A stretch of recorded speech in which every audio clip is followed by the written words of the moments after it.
Set to go with this edition of North Coast Spotlight. We got a new business in our area called Workspace. Kara Groff, Rachel Losi are our guests here today. And most importantly, you think of those two words, obviously work, space, but this is a new concept that you came up with, Kara. If you could, explain this to us and give us an idea of what it's all about. Certainly. As our sign out front says, Workspace, it's space that works. It's really a great place for people in our community, whether you're locals or visiting the area, to come and get your work done.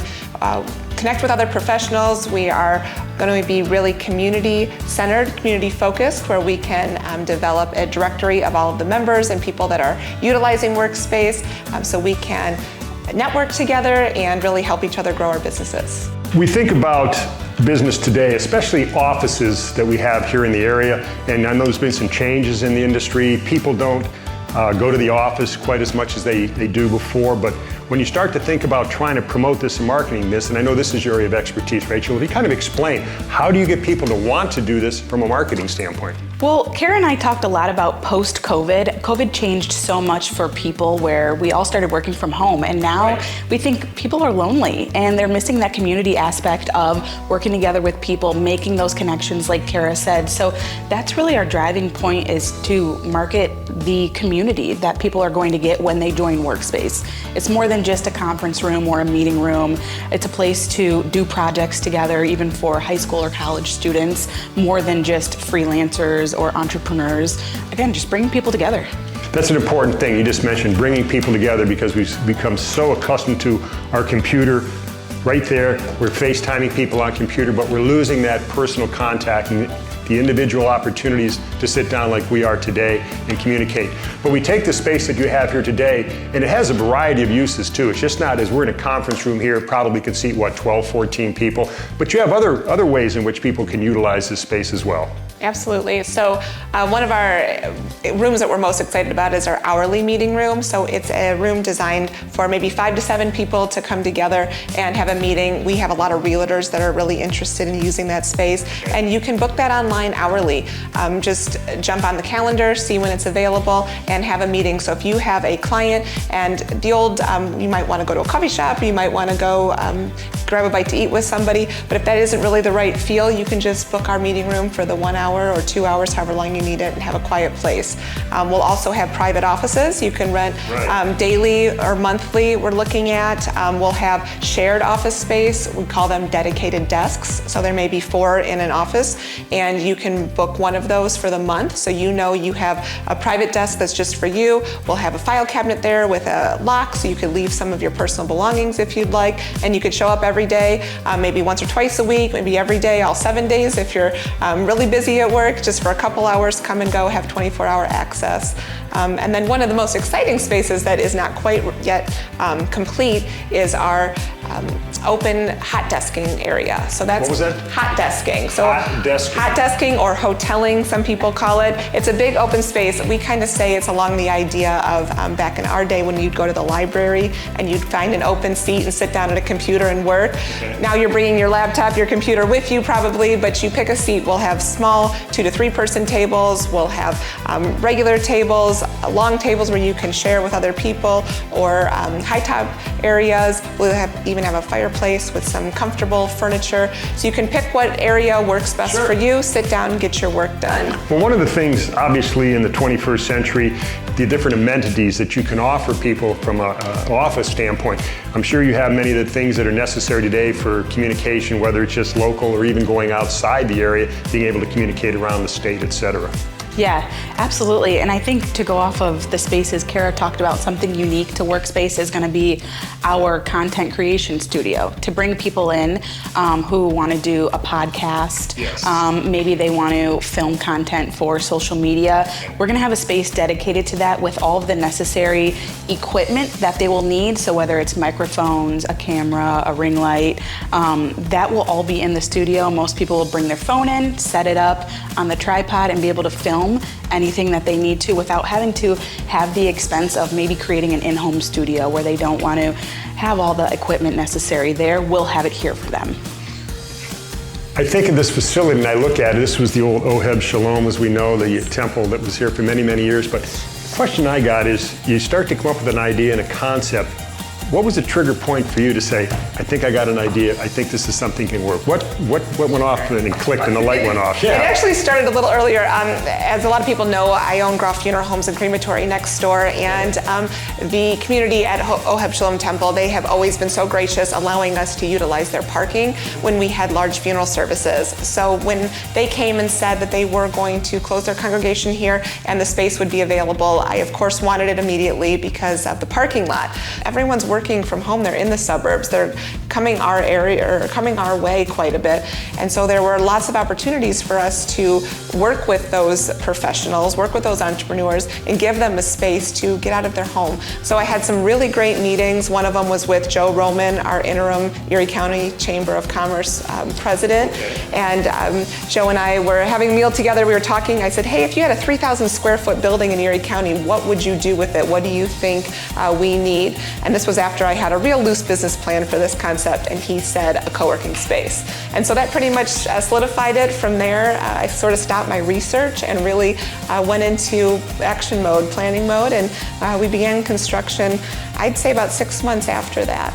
As you look at this from the marketing standpoint and preparing yourself for what I guess we call opening day, we're not talking baseball here, guys, but we're talking a business. Obviously, the finish line is not that far away. Yes, the finish line, we're getting closer and closer every day. We have some final touches that need to be done, but we are looking forward to having that opening day and, celebrating with the community and introducing co-working to Erie County. I think it is a new concept, so being able to invite people into the space and really show them all that we have to offer, like we said, more than just a conference room or a meeting room, is something that gets us really excited. And just explaining what people can do here and how it will be useful to them. So the opening day it's going to be really exciting. Hopefully we'll have some good weather and we can have a nice little celebration here with everyone. We mentioned the fact that this facility is available to a wide variety of people, but I think more importantly is when can you utilize this, how long can you use it, and different groups that have access to it. Sure. So this is really a flexible workspace, is really what we're going for here, and you can use it daily. Let's say you're in town visiting Cedar Point or your kids are playing over at Sports Force. You can come for a day pass. You can get a week pass if economically that makes more sense. You're going to stay in town for a while. Okay. And then we have monthly and annual memberships. So that's really going to be for our local members and our local professionals, and they're going to have those memberships. And when you actually become a monthly or annual membership, you'll get some other perks. Some local businesses are partnering with us and offering discounts or specials if you utilize their services as well. So there's some benefits to being a member here at Workspace if you're local. I'd like to thank both you ladies for being with us here on North Coast Spotlight. But with that, we're going to take a quick break and we're going to continue along. We know we've got food and we've got Where Are They Now yet to come up on North Coast Spotlight. So stay with us as we continue along.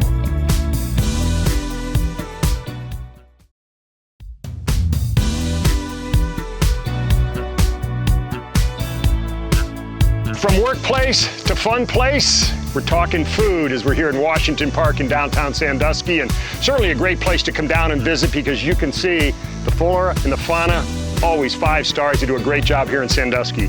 I mentioned food. We're only a couple of blocks away from where we're going next. The Food Dude, aka Chris Bliley, is down at Barra, and guess what? He's got a lot of good food for you to enjoy. We're joined by General Manager Gabe Zeller now of Barra. And Gabe, you've come full circle. You're back here and things are looking great. I can't wait to try some of the food, but a couple quick questions for you real quick. Tell us a little bit about Barra and its place here in Sandusky. We opened in 2017.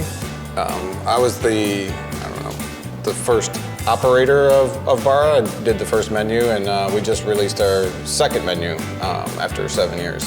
So I just redid quite a few of the tacos, some new rice bowls, some new salsas.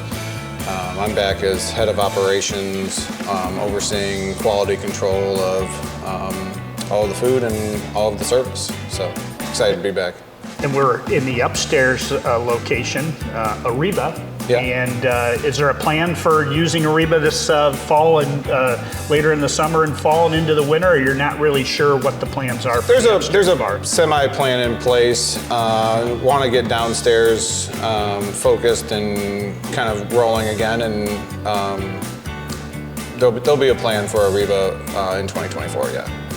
I know when I'm out and just around town, people talk about the quality of the food here.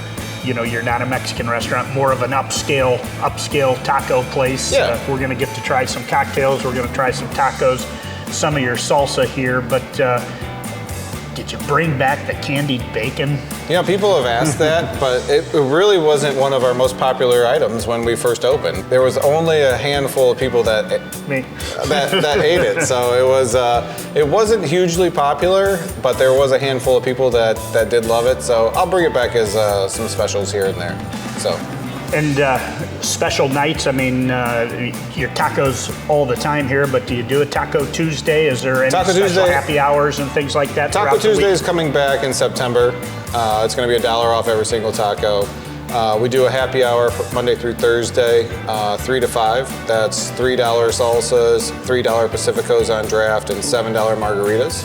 That's our house lime margarita. What kind of was the inspiration behind the menu? I know, when it started 7 years ago, was it? I've visited other taco places around the United States, and what kind of influenced, opening up this restaurant here? I think back 7-8 years ago, I think the market demographic in Sandusky was kind of missing a taco place, so that was kind of like the idea behind it. Zinc was in this location before, so upscale was kind of already in downtown Sandusky, so it was kind of, tacos were missing in the demographic, so that was kind of like the idea behind it.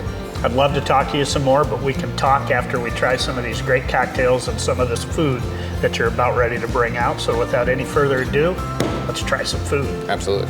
Do we have a spread in front of us, Gabe? The people in the kitchen were busy. I'm going to kind of treat this like I just showed up here. I would probably come in here, have a cocktail first, look at the menu, and you have prepared for us here. So I put a new blood orange margarita on here, on our menu. It's got a citrus floral rim. It's our house recipe with a little bit of Aperol, blood orange juice, and a little bit of Simple.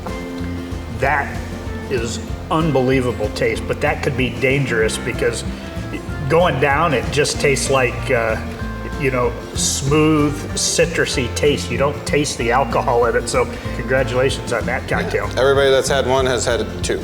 Well, I may have a second when we're done with this. We would go to the appetizers, and what do you have here for us? Always the standard, our queso. Our queso is like #1 seller over and over again. Everybody loves the queso. I put a new chipotle garlic salsa on there. It's the spiciest salsa that we've ever had. Just kind of wanted to put something new, on the menu there. And you say this is garlic? Chipotle. Again, spot on. It's not hot, it just kind of like lingers. Now, do you have people that would mix those two together? The cheese and the garlic chipotle? They can do whatever they want. Okay. Those were both fantastic. And as much as I'd like to have more of those, I'm going to move now to one of the handhelds here, which is, I guess, one of your specialty tacos. Yeah, so we've never had street tacos on our menu before, so just kind of like regular, tacos that you'd get on the streets in Mexico. So I put just some onion, cilantro, a little queso fresca on there. You can get them on with carne asada, carnitas, or chicken. These are the carne asada ones. We'll serve with some lime on the side. Again, outstanding. And surprisingly very filling too. Yeah. And the taste, again, just off the charts. And your final dish there looks like some type of rice bowl? Yeah, so we've only ever had one, bar rice bowl where it was just corn, black beans, pico, some rice, and some cheese. So I wanted to spice it up. So we have a firecracker shrimp bowl. This is the firecracker shrimp bowl. We do have a spicy beef bowl as well, and then we also have a California style chicken bowl as well. And I think the term bowl has become popular over the last 12 to 24 months, hasn't it? Yeah. Jump in here and get one of these shrimp. That's a coconut crusted jumbo shrimp with our honey fire sauce, corn and peppers, and then the lime rice with some avocado and some cilantro. It's got great texture, the crunch of the corn and then the crunch of the, is that a coconut breading on the shrimp? Yep. And then the smoothness of the avocado and the rice, again, just make for a perfect dish. And I would think that one a little bit maybe a little bit lower in calories than some of the others. You don't come here to lose weight, though. I did add the grilled salmon on the menu for healthier options, so I mean that is always available as a grilled fish for the tacos, the salads, and the rice bowls. And I am nowhere near complete of finishing these, but again, if I had, I would then have my nightcap cocktail, and you have here? So this is called Where There's Smoke, There's Fire. It's a mezcal-based drink. It kind of drinks like a margarita, but it's cilantro, cucumber, and jalapeno, and then we shake it up, and then we strain all that stuff out. Wow. The first thing you taste is the smoke is right there, and then after that you kind of get the hint of the jalapeno and a little bit of fire when it goes down the windpipe there. But the other thing I love is these just aren't meals; they're artwork. The drinks look fabulous with the fruit. The meals come out. And again, I almost wanted to take a picture of them before I ate them. It looks like the people in the kitchen take a lot of pride in what they do here. They do. Well, that's going to be a wrap here. Gabe, tell us a little bit about your hours here and how people, when they can come out here, and maybe a little bit about your social media here at Barra. You can follow us on Facebook and Instagram. And our hours we're open at 11 o'clock every day. Our summer hours, we're open till 10 during the week and 11 o'clock on the weekends, Friday, Saturday. After Labor Day, we're going to go back to our winter hours, which is 9 o'clock during the week and 10 o'clock on Friday and Saturday. I know with a day like today, it's not raining. You and I should probably go hit the golf course. Before we do, let's finish this up. Let's go squeak in a late 9. All right, sounds good, Chris. Thanks, Gabe.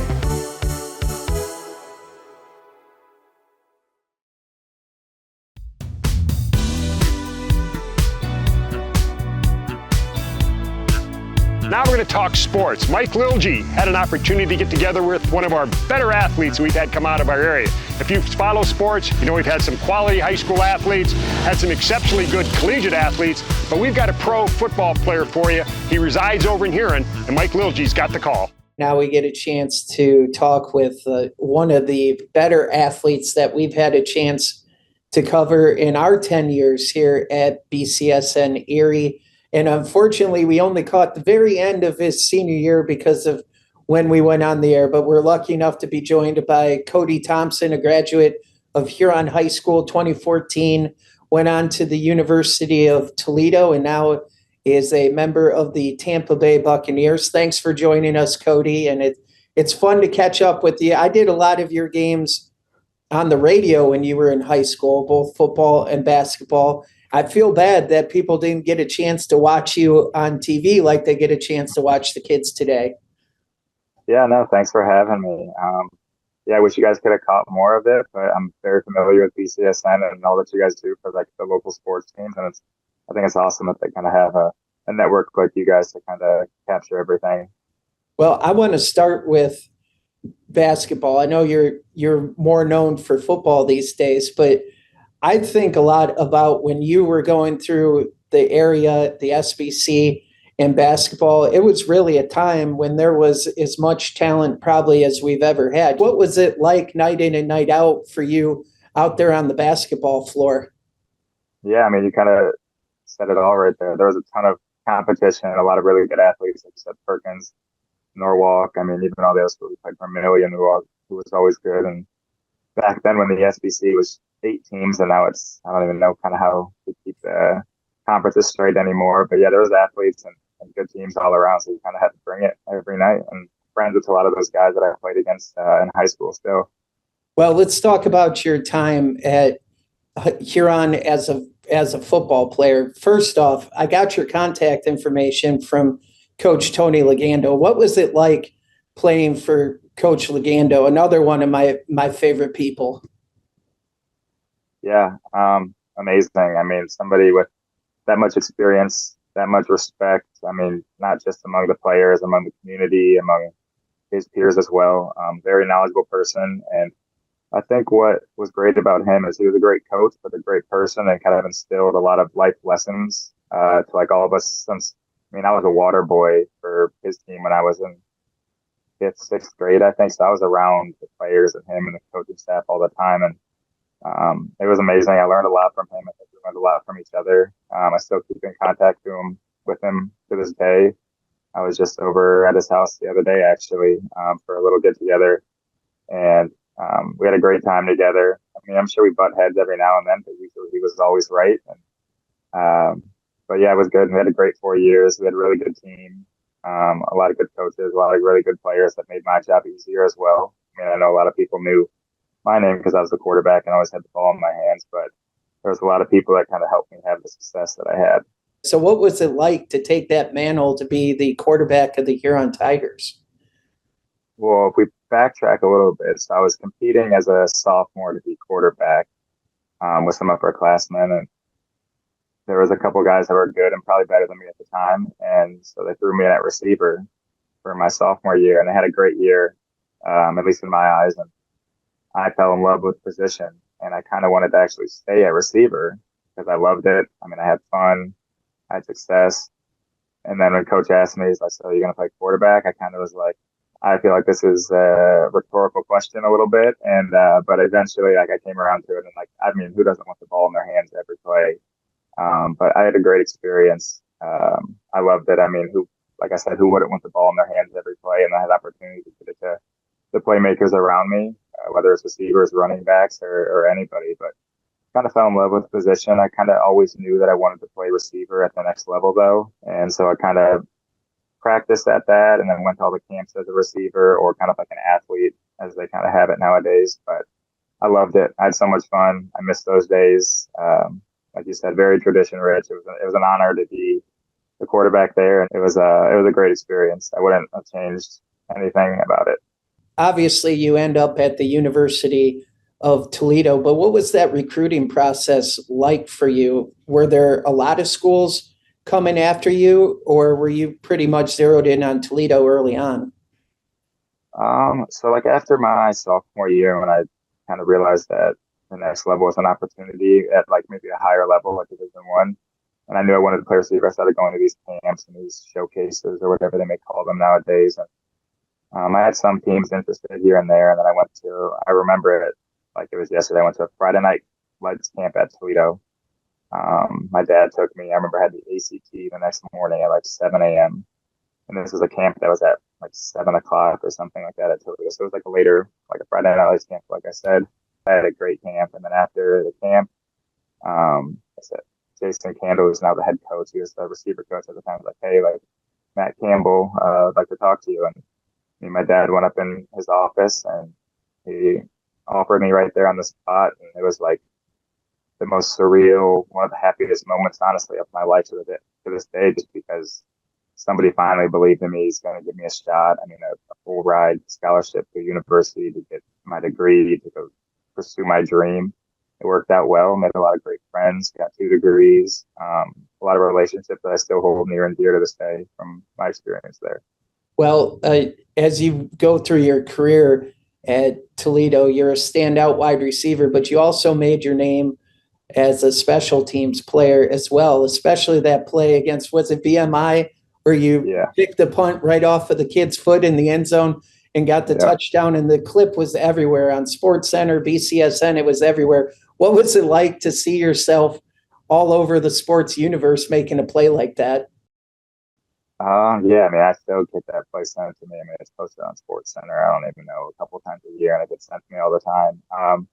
But yeah, I mean, that's how I kind of got my role on offense. I mean, I played a little bit as a freshman, played a lot on the special teams, and then kind of took those opportunities to show that I could be a consistent, a trustworthy, accountable player. And then I kind of rolled into a more progressive role on offense. But I took pride in special teams. I mean, whenever I'm out in the field, I'm going to give it my all. It's kind of how my professional career has gone too as well. I'd like to contribute any way that I can. Those are game-changing plays. It might not be always remembered as a big-time touchdown or an interception or something like that, but those pivotal moments on those special teams can really change the flow and the momentum of the game pretty quickly.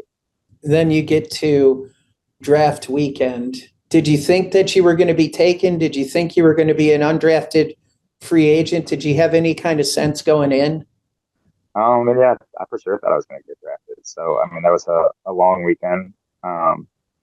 It was kind of a tough weekend after hearing kind of the last picks go by and not get picked, and I'm just like, I knew I was going to have an opportunity, but everybody wants to hear their name get called. And so like after the draft, I was very unhappy for sure, but KC seemed kind of like a good fit at the time. And then once I kind of got that opportunity and signed with them, I was like, all right, like, don't feel bad for yourself anymore. Like, it's past you. Like, now it's time to go. Like, I'm going to show everybody why this is a bad reason to kind of pass up on me, and use that as kind of motivation. What was it like that first time when you got a chance to dress for an NFL game with the Seahawks? It was great. I mean, seeing kind of all that hard work come to fruition, and being able to be out there and on the biggest stage of sport and with the best athletes in the world, and go out there and help your team win. It was amazing. And I was like, okay, like, I need this feeling all the time. And so I kind of used that as more motivation to continue kind of working harder, getting better, and continuing to kind of make that an upward trajectory.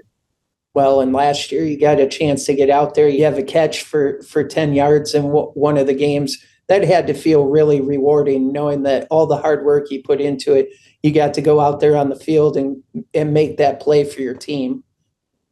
Yeah, I mean, Monday night in New York, amazing opportunity. It doesn't really get any bigger than that besides kind of Super Bowl, really. I mean, it was awesome. Super great experience, and able to make some plays on special teams and just go out there and have fun doing what I love. Well, and what was this offseason like for you? You're signed now with the Tampa Bay Buccaneers. So what was that process like, kind of going through free agency and trying to find a new home? Yeah, so I spent a couple months after the season down in Nashville training, and just kind of really kind of like why you have agents a little bit. They're talking to teams, letting you know what they hear, this, that, and the other, and seeing what the best kind of opportunity and what the best fit is. And then kind of at the end of the off-season stuff, Tampa Bay brought me down for a workout, and then signed that Wednesday evening, and finished the rest of like the week and a half of the off-season there, and then I'll go back down for camp starting the 22nd or 23rd. So it was definitely a little stressful at first. It was my first time being a true free agent, but I knew another opportunity was going to come. I just didn't know exactly where it was going to be or when or kind of what team. But I'm excited about it, and I'm ready to get down there. Well, I want to thank you again for spending some time with us, kind of in between OTAs and getting ready for training camp. And we wish you the best of luck this year with Tampa Bay. Not too much luck if you happen to run into the Cleveland Browns in the Super Bowl, but enough luck that you get there. Thank you very much. I appreciate it. Here in Washington Park, there's some absolutely gorgeous floral mounds, beautiful display of flowers, and it's certainly a great place to come down and enjoy. Well, that's going to do it for this edition of North Coast Spotlight. We had sports for you, we had food, and we had some businesses. And that's what we do every time we have this program, is bring you a little bit of everything here on North Coast. Have a good day, everyone.